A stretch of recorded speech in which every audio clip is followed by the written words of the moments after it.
Hi guys, my name is Ashley and today we're going to be talking about a very controversial subject in the black community, which is colorism.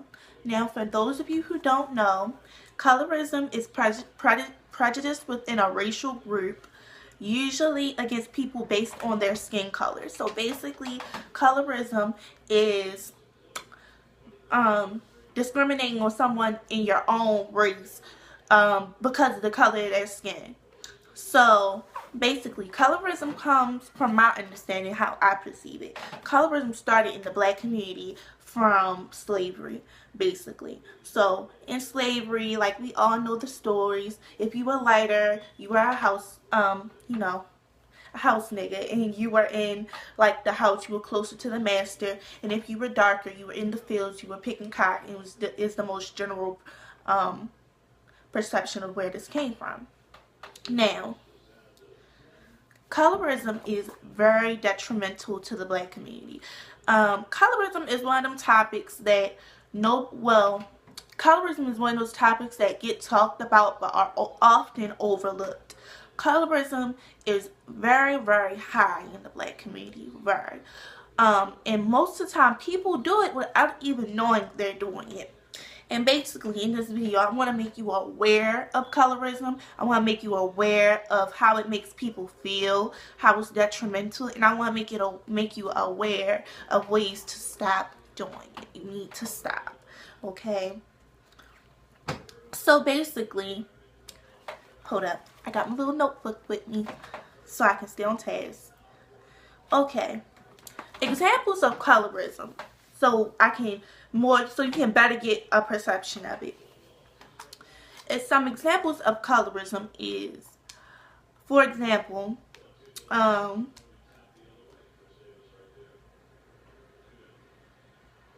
brain fart. Oh snap. Some examples of colorism is, like in the comic community, is, for example, you might see guys say, oh, I don't like dark-skinned girls. I prefer lighter-skinned girls because I think they look better. They have better attitudes. A prime example of this is the coon himself, Kodak Black. We all seen the video of him saying he don't like black bitches. He like lighter girls. You know, his comments are a prime example of colorism. If you haven't seen it, you can look up Kodak Black speaks negatively on dark-skinned girls or something similar to that. He's a prime example of colorism because basically Kodak said that he thinks people that's his skin tone which is basically dark, are too gutter. And it's just like, okay, so what do you think of yourself? What do you think of your family members, the women in your family? It's not that here. It's not that we have a problem with you liking lighter women being your preference. The problem is when you degrade a darker skinned woman because you think light is better. That's the problem. Everybody has a preference and everybody has what they like and what they don't like. The problem is when you degrade and bash a dark-skinned woman or a light-skinned woman, because it can go either which way. I don't want you to think like it's just one-sided. It could be light-skinned woman also, and it could be dark-skinned women. When you degrade a lighter or darker-skinned woman because of that preference. Preferably in the media, we see it more on darker-skinned women because lighter-skinned women are looked at as more exotic. They're looked at as more attractive. They're looked at as more acceptable as the picture of beauty. But what you have to understand is having a preference is fine. Everybody has their preference. Example, I may like darker skinned guys more than I like lighter skinned guys, but that doesn't mean I would go and say lighter skinned guys are ugly, they're too hardcore, they're terrible, I couldn't fuck with them, I don't like them light niggas, or anything like that. I wouldn't say anything like that, not to degrade them. I'm just saying, I like who I like, but my preference would be a darker man, basically, is what you would say. So when you say demeaning things about darker tone women or even lighter tone women. As I say, it goes either which way, but mostly dark skinned women get this.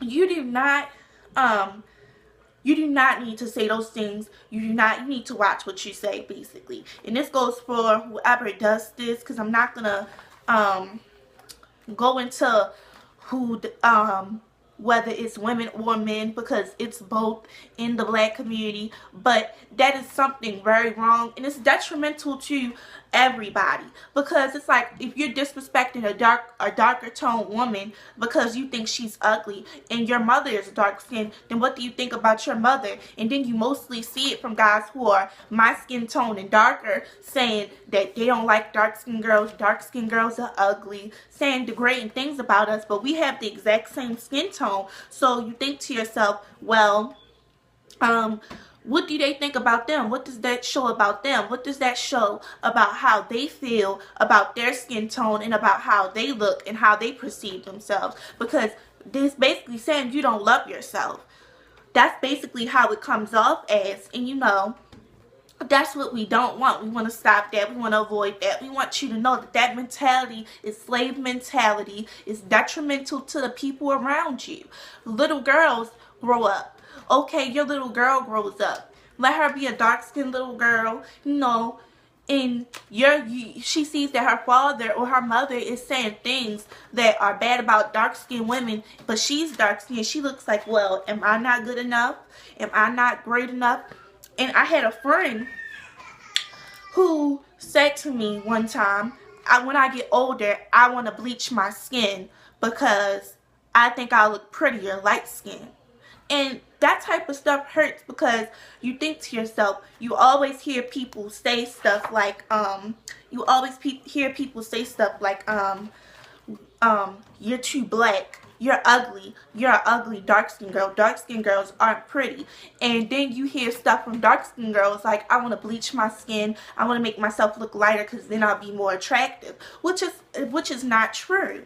And it's not. And it's teaching these girls to hate themselves, to hate what they are, to hate. It's like really detrimental to what they see themselves. It affects their insecurities, it affects their confidence, how they look at the world, how they go out and they perceive things. Is very, very hard, and it's very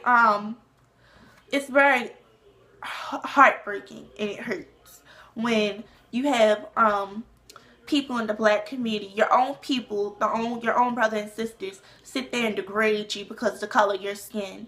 Like just not even 60 years ago, we all weren't sitting here getting hanged and lynched because we were black from other races and white races. But now to say that now you have people in your own community doing this to you, making you feel this way, and it's wrong, and it's going to affect our little girls and boys as they grow up, because our little boys are sitting here hearing this rhetoric and hearing these things, and they grow up and they repeat that rhetoric, and they repeat these awful things, and then they don't like themselves, so then they bash the darker women as well. Then the darker women grow up and they want to bleach themselves. They want to alter their complexion because they feel they're not beautiful enough. And that's exactly what we want to stay away from. When you know better, you do better. Be aware, be woke, and always remember that, you know, bashing someone because their skin tone is not okay. It is racist. It is colorism when it's in your community, you know, whether it be Latinos or not, because, you know, even like in the Dominican community, like I know a couple of Dominicans. Even I've heard, and I've talked to their grandparents, and I've heard their grandparents say, oh, I hope she marries a white man so the my grandbabies can come out nice. Like, it's not just in the black community also. It's in other communities, the Dominican communities. Communities in general seem to have a problem with their darker toned people. They want to alter them. They want to make the babies look as European as possible because that's what they think is beautiful. I mean, for example, I believe it was Miss South Africa. She was basically a white girl. I don't know what her represented South Africa, but I was highly pissed and confused when I looked at her. Because when I looked at her, that was a white girl. And she was Miss South Africa. And I'm just like, really? And people are all like, yay, she's so beautiful. She's this, that, and I'm like, yeah, she's beautiful for a Miss Europe pageant, not Miss South Africa. Because let's be real, how many people in South Africa have long, silky hair and it's thin, it's white, it's paper? It's not okay. And people were saying, well, that's what we wanted. Well, that's what we wanted. I saw a couple of comments from people that weren't African said, we don't like the dark beauties. We want the light ones. She's perfect. She's beautiful. She's what I want my daughter to look like. And I read that comment and was like, okay, but when your daughter grows up and she will not look like that, she will look like you, and she looks at that Miss America, she's going to see, well, that's what they think is beautiful. That's what everybody thinks is beautiful, but I look the complete opposite of that. Here you have this white woman, long curly hair, was it curly straight? I don't know. Long hair, that's not my texture, pretty eyes, like these European, all these European, I'm sorry, not the eyes part, but you know, all these European features, and then she looks at herself and she's the complete opposite. But the white woman is who everybody thinks is beautiful. Do you get, like, I hope you guys like get the point I'm trying to make with this, because it's something I'm very passionate on and I want everybody to realize, because it really is detrimental, and it really is something bad and negative that we have to stop as a whole. It has to stop. And you know, that's just what I wanted to talk about in this video. That's today's topic.